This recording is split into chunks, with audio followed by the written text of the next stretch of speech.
అందరికీ నమస్కారం. సో నేను టిప్స్ కూడా చెప్తాను నా ఇంట్రొడక్షన్ వీడియోలో చెప్పా కాబట్టి టిప్ ఆఫ్ ది డే ఏంటంటే సో ఫస్ట్ మనం జ్యువెలరీని ఆక్సిడైజ్డ్‌గా పెట్టుకోం. అన్నీ ఒకే దానిలో ఏసేస్తామనమాట. సో అలా కాకుండా మీకు జ్యువెలరీ కలర్ పోకుండా, ఫేడ్ అవ్వకుండా ఉండాలంటే సో ఫస్ట్ టిప్ ఏంటంటే ఫస్ట్ మనకి ఇలా బాక్సెస్ ఇస్తారు కదా బాక్సెస్. సో ఈ బాక్సెస్‌లోనే వాటిని ఇది సెపరేట్‌గా పెట్టుకున్నారనుకోండి మీకు ఒకటి ఒకటి ర్యాపిడ్ అవ్వదనమాట. ఇలా ఒకటి ఇలా ర్యాపిడ్ అవ్వకుండా దేనికైతే సెపరేట్‌గా ఉండడం వల్ల లాంగ్ టైం వరకు అవి ఉంటాయన్నమాట. సో మేమేంటంటే ఆల్మోస్ట్ 8 to 9 ఇయర్స్ నుంచి ఇలానే చేస్తున్నాం. అండ్ ఒక స్టోన్ ఉండడం కానీ, కలర్ పోవడం కానీ జరగలేదు. సో ఇప్పుడు ఇలా బాక్స్ ఉంది. మీకు ఇది వాడేస్తారు లేదంటే ఒకసారి మనకి తక్కువ రేట్ అమెజాన్‌లో కానీ, మీషోలో కానీ దొరుకుతాయి అనమాట ఇలాంటివి.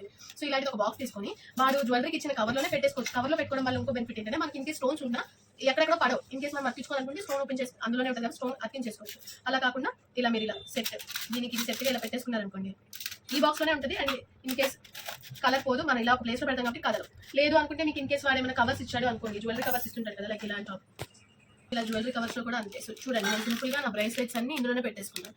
సో ఎందుకంటే ఇవి నేను డైలీ తీస్తా కాబట్టి సింపుల్గా అన్ని ఒకే దానిలో పెట్టుకున్నా. లేదు మీరు చాలా డేస్కి ఒకటి వాడడం 2 వాడడం చేస్తే అప్పుడు మీరు సపరేట్గా ఇప్పుడు ఇలాంటి కవర్స్లో ఉన్నాయి కదా ఇలాంటి కవర్స్లో ఇలా సపరేట్గా ఒక్కొక్క బాక్స్లో ఒక్కొక్క కవర్ ఇలా వేసేసుకొని ఇలా పెట్టేసుకుని సరిపోతుంది. అప్పుడు ఇదే బాక్స్లోనే మీరు ఒక 7-8 సెట్స్ ఇలా పెట్టేసుకోవచ్చు కవర్స్ పెట్టుకొని. సో మీకు ఈజీగా ఉంటుంది తీయడానికి.